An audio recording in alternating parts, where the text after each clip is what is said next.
Right, good afternoon, and welcome to the meeting of the Environment and Climate Change Scrutiny Committee. At the annual meeting of the County Council held on the 15th of May, Mr Frisby was nominated as Chairman-elect to the Environment and Climate Change Overview and Scrutiny Committee. Please can I have a nominator and a seconder for this proposal? Microphone. Right, Mr Frisby, Chair, and Mr Harrison as Vice Chair. Can I have a seconder for Mr Frisby? I'm happy to second. Thank you. I confirm that Mr Frisby be appointed as Chairman of the Environment and Climate Change Scrutiny Committee for the 24-25 municipal year. As Mr Frisby has sent his apologies for today's meeting, I'll handle the next item on the agenda, which is appointment of Deputy Chairman. Again, at the annual meeting of the County Council on the 15th of May, Mr Harrison was nominated as Deputy Chairman-elect to this committee. Please can I have a nominator and a seconder? Same again. And seconder, Mrs Page. Thank you. Right, over to you then, Mr Harrison. Thank you. Welcome to today's meeting of the Environment and Climate Change Overview Scrutiny Committee. As usual, this meeting is being broadcast live via YouTube and also recording available for viewing after the meeting. Can I ask all members and officers to have their microphones on mute until they wish or are invited to speak? I'm sure members of the committee are aware that we currently are in the pre-election period. Heightened sensitivity running up to a general election will take particular care in any debate this afternoon. I need to let you know that we're not expecting a fire alarm today, so if one does sound, please use the stairs to leave the building and convene on the field opposite the visitors' car park. Please follow the democratic officer. As has already been mentioned, I've received apologies from Mr Frisby, Mr Chapman and Mr Poland substituting for him today. Mr Hunt, that's Mrs Newton, is substituting for you today. Welcome both of you to this committee this afternoon. The next item on the agenda is item 3. The item is the minutes of the meeting held on the 11th of March 2024. I propose they are taken as read and confirmed and signed. Is everyone in agreement? Thank you. Item 4, question time. I've received no questions from the public. Item 5, I've received no questions from members. Item 6, I have no urgent items. Item 7 is a declaration of interest in respect of items on the agenda. Do any members have any interest that they wish to declare? Members? No? Okay, thank you. Item 8 is a declaration of party whips in accordance with Overview and Scrutiny Procedure Rule 16. Do members wish to declare the party whip? No? Thank you. Item 9, I've not received any petitions. Therefore, we now move on to item 10, to the first substantive item, which is a report of persistent organic pollutants in the waste upholstery domestic seating. This is page 11 to 16 on your agenda packs. Joe Gill, the Assistant Director of Waste Management, will present this item. Thank you, Joe. Thank you, Chair, and thank you for making it a bit easier for me, because I was just going to say throughout this report, I'll refer to waste upholstered domestic seating as woods and persistent organic pollutants as POPs. So there's my jargon out of the way first off. So this report is an update to a report on woods containing POPs from March of last year, when this committee requested that an update be brought back following a full year of operation, so that the committee might more fully consider any impacts on the service. So the background to the report recaps what POPs are, where they are present in items such as textiles or upholstered items, And why? Because of their harmful impact on human health, the Environment Agency started enforcing a requirement that such wastes must be incinerated and they can no longer be disposed of to landfill. And that was from January of last year. So from point 8 in the report, it sets out how the service at its recycling household waste sites has complied with these requirements, segregating materials from other bulky wastes, putting a contract in place, and diverting material away from landfill.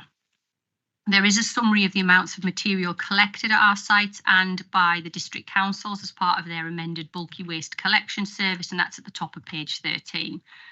The service has managed to introduce all the necessary changes across the network of recycling household waste sites, apart from at Bottisford and Somerby, and that's simply due to the lack of capacity and space on those sites to put the extra containers in. So we do redirect residents to the nearest site where that needs to be done. So in terms of resource implications, the report recaps the previous estimate that was made by the service to manage woods. That was of between £0.5 and 1.25 million. Recognising that at the time there was no actual data on the levels of material to be managed and the cost certainty on the treatment costs. And whilst there is no government funding to cover the council's costs, the actual costs have been lower than initial estimates, with a 23-24 cost of around £450,000 and plans that we have in place by the service to try and drive that cost down further going forward. So we'll work on things like optimising haulage and treatment costs going forward. Hence, the 24-25 MTFS budget provision is for £350,000. And with that, Chair, hopefully members, we're asking to note the updated position, but happy to take any questions. Thank you. Thank you very much indeed. Anna, can you confirm whether Mr. Payne is online? No, it's No, he's not. Right. So I will then move it to the committee. Does anyone have any comments or questions, please? Yes, please, Mrs. Councillor Payne. Thanks for that. Just a very, very short one.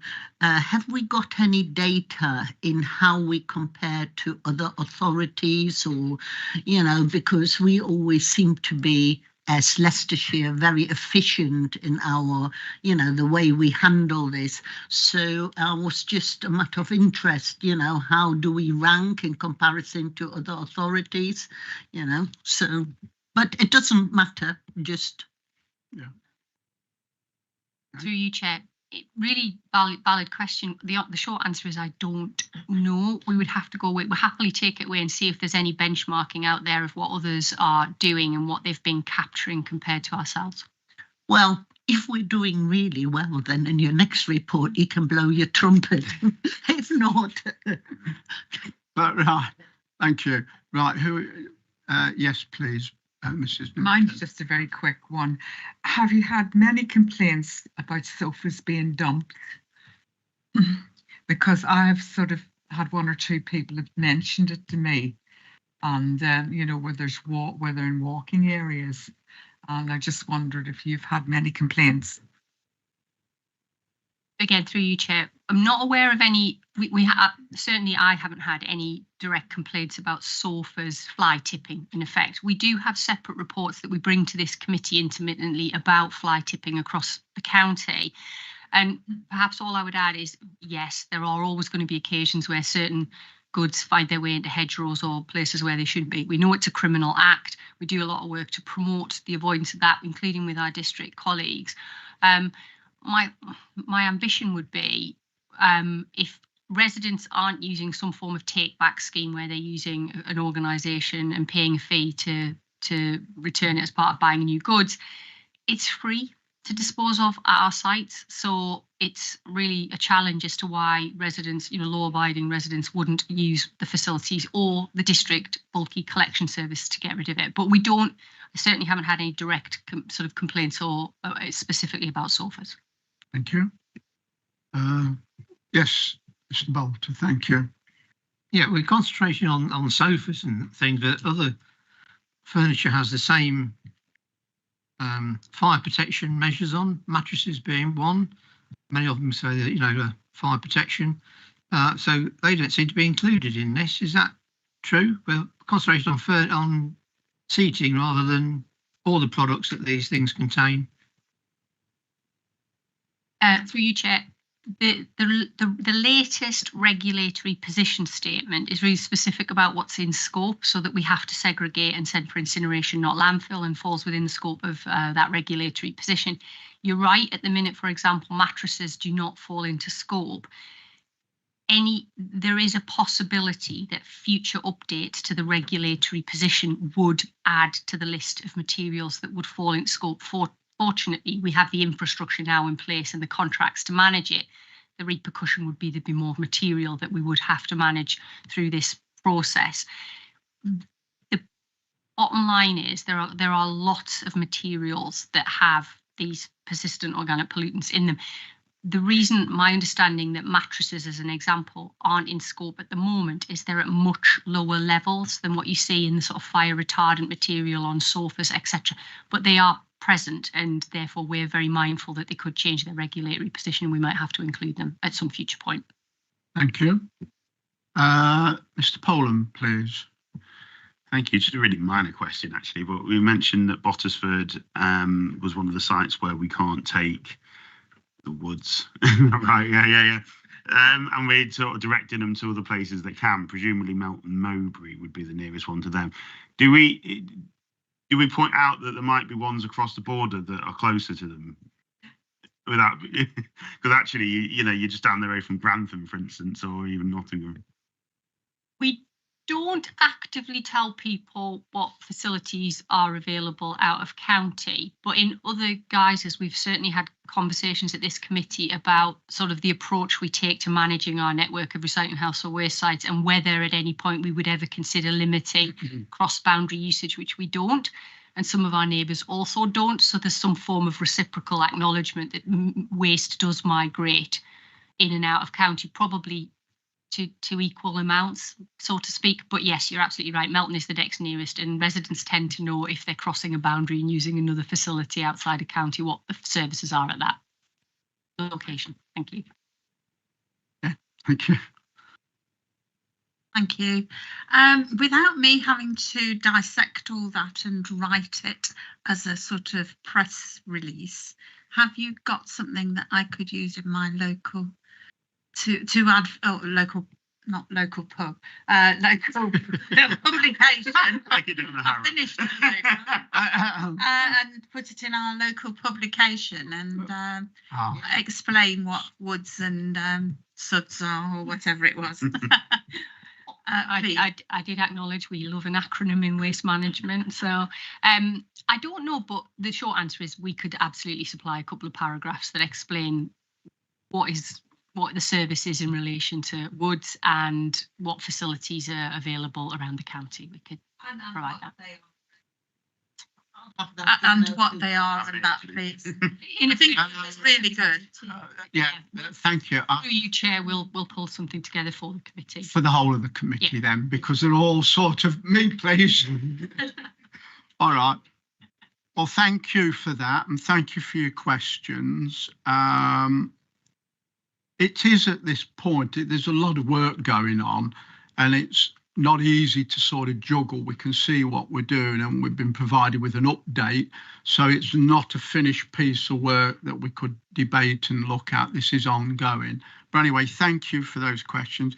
I intend now to move to item 11. Our next item is collection and packaging reforms, which is on page 17 to 24 of the agenda pack. Vicky Cormie, Head of Services for Environment and Waste, Commissioner, will present this report. Over to you, Vicky. Thank you. Thank you.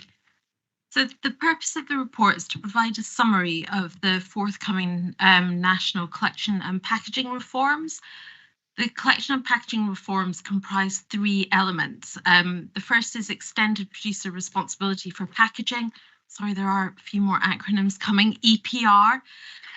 There's also the deposit return scheme, also known as DRS, and the simpler recycling reforms. You'll be glad to know that doesn't have an acronym.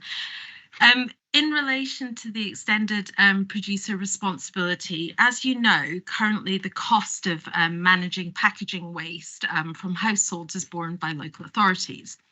both the waste collection authorities who collect it from residents at the curbside and the disposal authority. We make arrangements for managing that material. The extended producer responsibility reforms mean that producers of packaging will be responsible for paying the net cost of managing packaging once it becomes waste. That will cover packaging in household waste, in litter bins, but not ground litter, so not sort of litter that's kind of left on the ground, but that makes it into street bins will be included. In terms of how it will work, essentially packaging producers will make payments to a scheme administrator, which will be based on the type of packaging that they're producing and the amount of packaging that they're putting onto the market. The scheme administrator will then make payments to local authorities to represent their costs of them providing the service. We haven't got the details yet of how that calculation method, how the calculation methodology will work, but essentially we'll receive the modelled cost of delivering an efficient and effective service, net of income received for the sale of any materials. Local authorities should get costs from the 25-26 financial year onwards, with the first payment expected in December 2025. And after that, we should get quarterly payments. We don't know yet, as I said, the amount of the payment that we'll receive, but we should know that amount in November or December this year. That's extended producer responsibility. In relation to the deposit return scheme, that's where consumers are charged a deposit when they buy a drink. So when they purchase the drink, they pay a deposit, the level hasn't been set yet. And when they either return that container, a Coke can or a bottle, either to the shop or to a reverse vending machine, they'll get the deposit back. As I said, the deposit level hasn't been set yet. It's going to be decided by a deposit management organisation who'll be managing that scheme. In terms of the containers that are in scope, it's PET plastic bottles, that's your fizzy drinks bottles, steel and aluminium cans, so that's the ones that are between 150 millilitres and 3 litres. But other types of drinks packaging, so things like milk bottles, glass bottles, those types of things are out of scope. They'll be picked up through EPR I just talked about. Local authorities will be able to participate in this scheme. So where residents put their containers, where a resident decides to forego the deposit and puts the container in their curbside recycling, local authorities should be able to reclaim the deposit through that scheme, but the details of exactly how that will work are not clear yet. Currently, implementation of the deposit return scheme is planned for October 2027. The third element of the collection and packaging reforms is simpler recycling.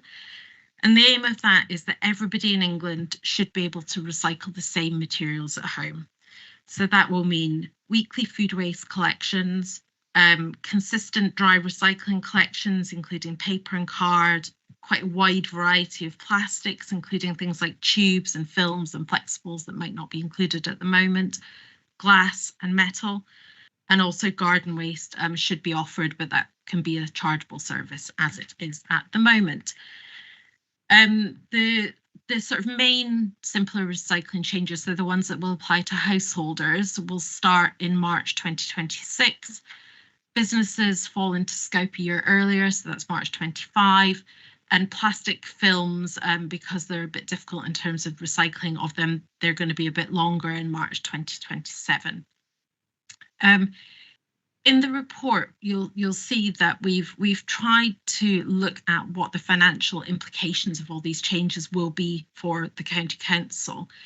It's quite challenging. We've done a high-level technical estimate, but it really will depend on the methodology, the cost, the money that we will get through the EPR scheme. It's based on a model. It's a modelled payment rather than based on actual costs. So we don't know yet what that will mean for us. In relation to food waste, we do know that although we won't receive capital funding from government to put the disposal side facilities in around food waste, we do anticipate there will be some savings, as treating food waste is cheaper than treating residual waste. So once that waste gets moved out of the residual bin, it should be cheaper for us. Capital funding has been allocated to the waste collection authorities for the collection side infrastructure, the vehicles and caddies and things like that. So that's a kind of whistle-stop summary of the collection and packaging reforms. Happy to take any questions. Thank you very much for that well-informed brief. When we look at the document, the purpose is a summary of government's recent policy announcements on collection, packaging and reforms. So thank you very much for that. That was most interesting and full. Members, any questions? Yes, Mr. Bill Bolter. Yes, yeah, interesting, isn't it? When this was debated 12 months ago or more, we were told that, well, we said to the government that if we'd introduce these things, it must be fully funded by central government. Not just capital, but the revenue of it as well. That seems to have dropped by the wayside now, and the thinking put some money towards the capital, not the revenue. So I think the districts are going to be really struggling to actually do this on the existing resources. But one thing that has come to light is that the food waste can actually go into the garden waste. And a lot of authorities now are talking about doing that. But that's going to affect the county because they're the disposal authority. They're going to find somewhere to actually take all this to. If we introduce it at the timescale the government say, are you able to cope with that waste or not? So two parts of the answer to that. I just wanted to comment on the funding side of it. You're right that government has confirmed capital funding for the district councils for sort of buying the infrastructure they need to start food waste collections, but we do also anticipate there should be revenue funding coming in future, but I don't think there's any details yet of what that funding will be, but there should be revenue funding coming. In relation to the outlets, I think it's true that at the moment we have outlet contracts in place for food that is collected separately, and we don't currently have contracts in place for mixed food and garden waste, but it's at the district discretion, the waste collection authority's discretion, how they choose to undertake those collections, and we'd obviously look to put in place suitable contracts should we need them. But yeah, we don't currently have them in place. Mrs. Page. Thank you. A little bit on what Mr. Bolter said. Wonderful, great idea by the government, as per usual, but then they throw these ideas out and they don't give enough funding. And I know 100% that our authority, yes, the amount of funding they're getting from government is nowhere near covering the cost. And years ago, we did the food collection, and as a district council we lost a great deal of money. So these ideas are always wonderful, but then they're never fully funded by the government and thought through.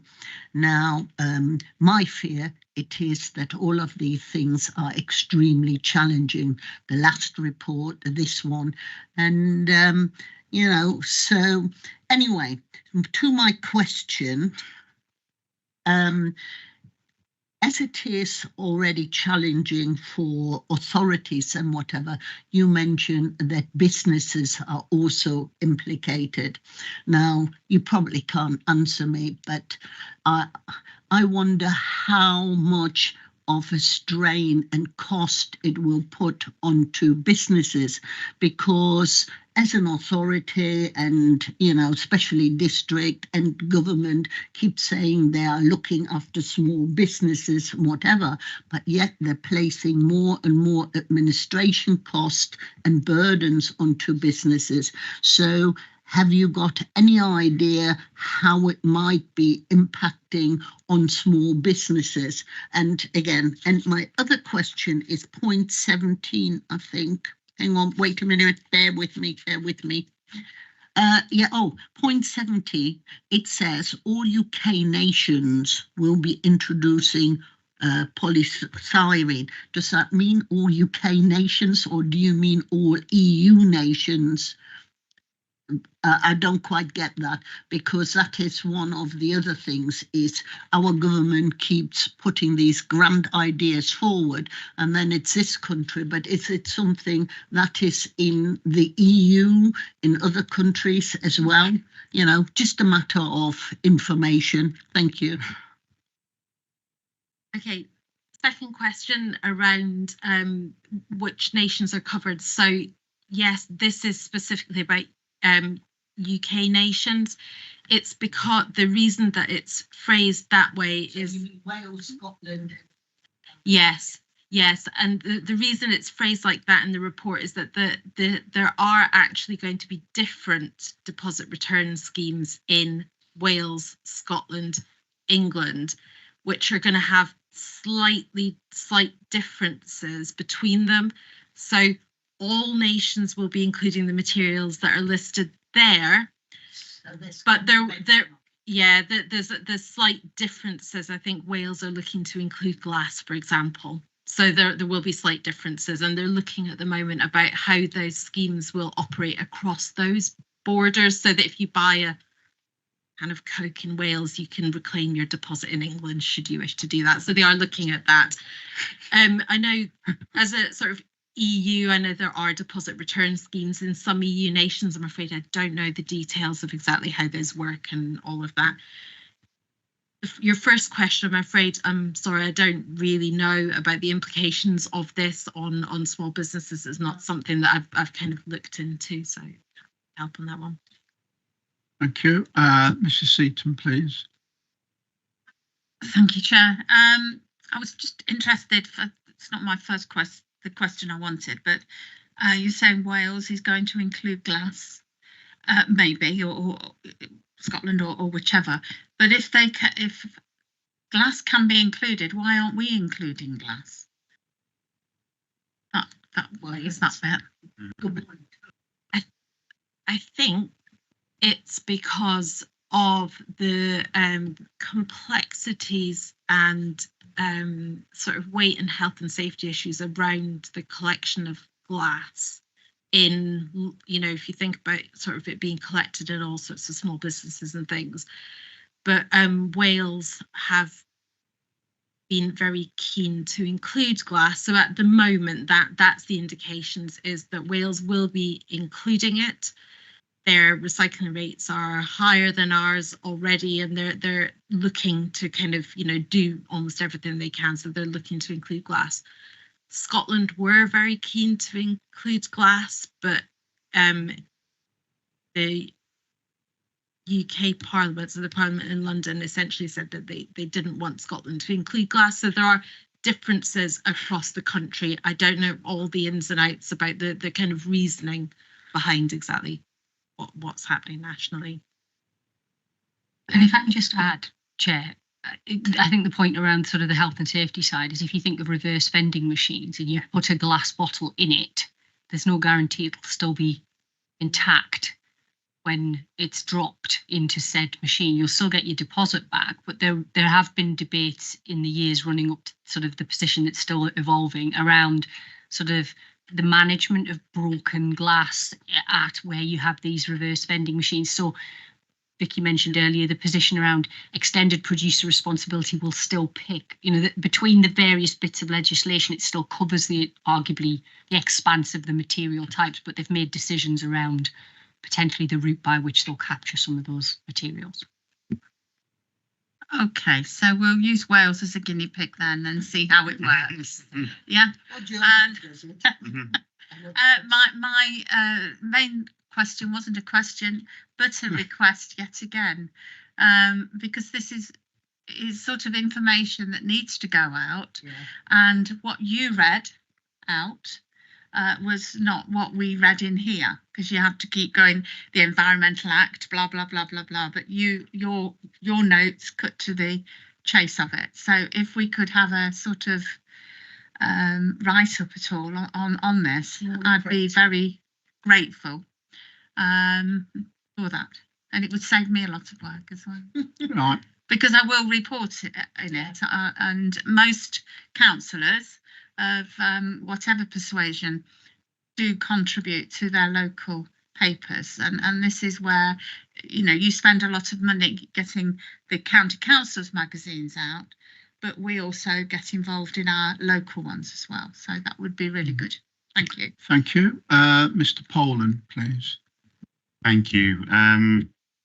Question and a point, actually. The first question follows on from Mr. Bolter's point. I learned something there in terms of food waste can go in the brown recycling bins. I didn't know that. Not in garden waste. Sorry, in Charnwood that is brown. Sorry. So do you have to distinguish between sort of meat and vegetable products there, or do you just stick it all in? I didn't, as I said, I never even. Depends on the district. Which actually then feeds into my second point in terms of the recycling. One of the biggest bugbears that I have talking to friends, family, colleagues from other parts of Leicestershire, much from the rest of the country, is having debates over what you can and can't recycle and the different penalties if you can and can't recycle. I go and visit my family up in Ellesmere Port on the Wirral, and God help you if you make a mistake there and you need a degree to be able to do it, right? Here we're a lot in Charnwood anyway, a lot more lax and so forth. Northwest Leicestershire is different. My point is more of a point than a question, and that is I look forward to the day when we have a national standard on this, so we don't have to worry about which side of the border we're on when we're knowing if we can do this, that, the other. It's something honestly we should have been doing years ago, and yeah, as I say, look forward to the day when we can do that. So as I said, a comment rather than a question. Yeah. Thank you. Did you want to? Yeah, could I come back on that one? It was just a point of clarification. So you can't currently mix food and garden. So I wouldn't want you to go home and put food waste in your green bin or brown bin or whatever in the district that you're in. Government have said that it will be allowable legally to mix food and garden as they were going through the process of developing simpler recycling, and there were various consultations. Initially, the indications were that the food waste collections would have to be separate. They wouldn't be allowed legally to be mixed. And they've clarified and said that basically it will be allowable. But yeah, it isn't currently, you know, in Leicestershire, none of the districts are collecting mixed at the moment. So. Right, thank you. Did you wish to come back? Yes, just very shortly, to paraphrase Brenda's comment, it was really informative, you know, when you've sort of condensed it. So I was wondering whether as a scrutiny committee we can make a recommendation that we can have an article in our next Leicestershire Matters where, you know, you put some of the stuff in, a page on this with it condensed to normal human consumption, you know, and it would be really nice to have something in there that goes out to every house. So just a suggestion. Well, if you look back to what we're given the guidance, the purpose of this report is the government's recent policy announcements. So I'm not sure that is, Anne, yes.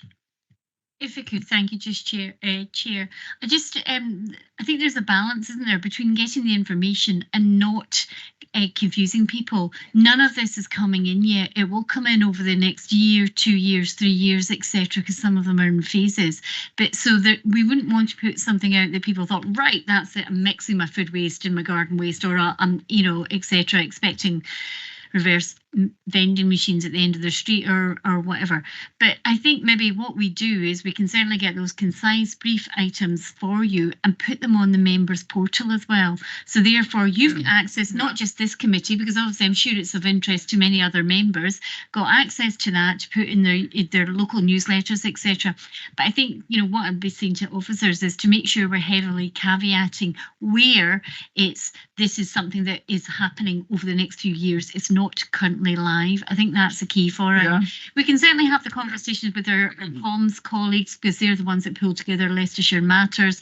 And obviously, as ever, it depends, you know, at that time what the priorities are for the messages the authority wants to get out there. But I think it really might be helpful for members if we put it on the members portal, so you can access. Yeah, thank you, Anne, for your clarity and intervention. Was just timely.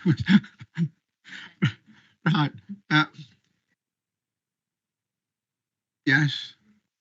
It was just a quick comment. I live in a small close, which is really nice, and everybody seems to know what they can and can't do. There never seems to be any confusion as to what's going where. So I don't know where the confusion lies about what bin you put which piece of rubbish in, because nobody in my close seems to ever get it wrong. Thank you. That's most informative. We'll know what close to go and look at. Anyway, well, thank you for that information. Mr. Bolter, please. An example. I had the misfortune to buy a washing machine for the daughter this week. Yes. It came wrapped up in bubble wrap, cardboard all over it, and polystyrene all over it. Now, in the future, will that be the company's responsibility to get rid of it? Or will it be household responsibility to get rid of it? You talk about responsibility of providers. Well, the machine is built by, say, Hotpoint. That goes to a warehouse, and they send it to you. So who's responsible for the packaging? Is it Hotpoint? Is it the warehouse? Or is it the householder? I've got another question, Chair. But that's the sort of practical example of who's responsible. Whose responsibility is it? Yeah, it's a very good question to perhaps nearly conclude our debate on this. I'm not sure it's an easy answer, though. Just debating who should chip in. You're right, it's packaging. I suppose my observation would be, at some future point when the collection and packaging reforms come in, at the moment, some providers of those goods and services take the packaging away, others don't, others offer to take your old machine for free or for a fee. There's a lot of stuff going on in that commercial space. Where they leave it and it falls to us as a county council to manage the disposal of it, either because people put it in their bin and it goes to the districts or goes to a recycling house or waste site, we pick it up. I suppose the purpose of this is at some future point when the collection and packaging reforms come in, through this managed scheme, a producer of packaging will either have to choose to manage their own packaging themselves, or they'll be subject to some form of compliance that they're paying into. I mean, we all consume those goods and everything has a cost, and there's a potential that those costs will be passed on to the goods that you purchase, but it will, within that system, there'll be an increased requirement on the people thinking about the packaging that they use, about how much they're producing and how wasteful that is, in a way that perhaps up to now that hasn't been a requirement. It's simply been something that the end of the line, which tends to be ourselves, would pick up the cost for. So I think, without listing any one specific product or organisation, I think it will change the way people who package things think about it, because there's now going to be a cost to those organisations to cover its end of life. Thank you. Yes, Ms. Seaton. I think a good example here is Amazon. I mean, they have changed their packaging quite considerably before, and with it being purely cardboard based now, or in bags, isn't it now? But the polystyrene. So if I have television delivered, the polystyrene cannot be. It has to go in my black bin household waste, whereas the rest I can recycle. And I'm assuming whoever supplies polystyrene will be charged at a heavier rate, because polystyrene has to be dealt with separately and differently to cardboard. So I presume whatever the packaging material is made of, they will be I'm going to use the word taxed here, but there will be a charge of different charges on different materials. Yeah, I presume. Okay, and so it's got to go on the person that produces the packaging, really. Else you'll have a terrible formula to think, well, how many washing machines is Charnwood going to have, or Leicestershire going to have, and a guesswork at that. It's got to be, All right. presumes the packaging, probably. Thank you for that. Are you able to respond to some of these? I can come back a little bit. So within extended producer responsibility, I think not in the first year, but I think from the second year, they're talking about having modulated fees. So essentially what that will mean is you will pay more for something that packaging that isn't recyclable and less for something that is recyclable, with the aim that it will encourage people who are producing packaging to change their packaging to more recyclable materials. So the idea of it, we might start seeing as this kind of comes through the system, changes in how things are packaged, because they'll be looking to use essentially the ones that attract the lower fees. Yeah, thank you. Did you indicate again, Mr. Yes, indeed, Mr. Poland. Thank you. I'm possibly getting confused in my head between the two schemes here, between the reversible, the deposit one, and the other one. Because I'm just thinking in terms of, let's say I go out and buy that can of Coke after the new world order, that will cost the Coke more for that can, and then I'm confused. So how do Coke have to pay more for that can? Do they ever get that money back? That's my first question. So materials that are in scope of the deposit return scheme, so your aluminium can in that instance, that is not in scope of extended producer responsibility, so they won't be paying twice for that.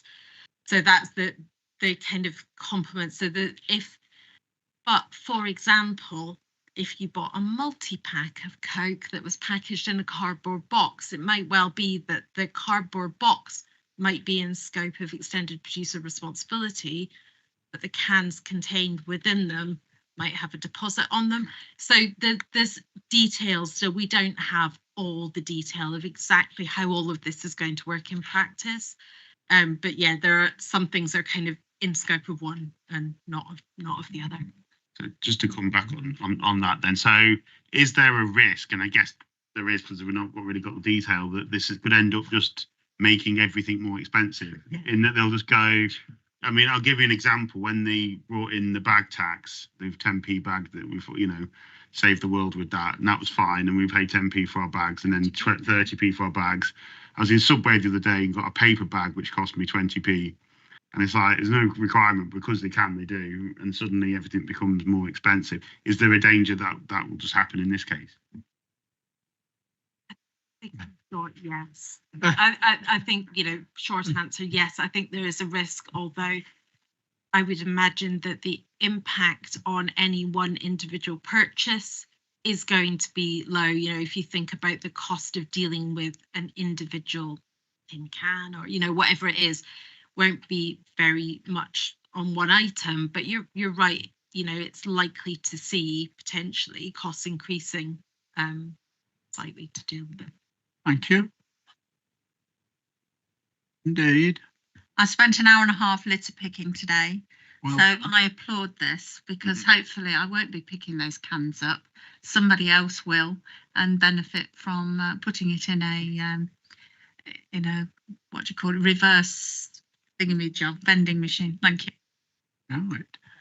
Thank you all very much. Well, I have to say it's fairly intriguing. unexpectedly what you do dig up once you start into all of that. Well, anyway, well done. Thank you for that. And thank the officers for your responses.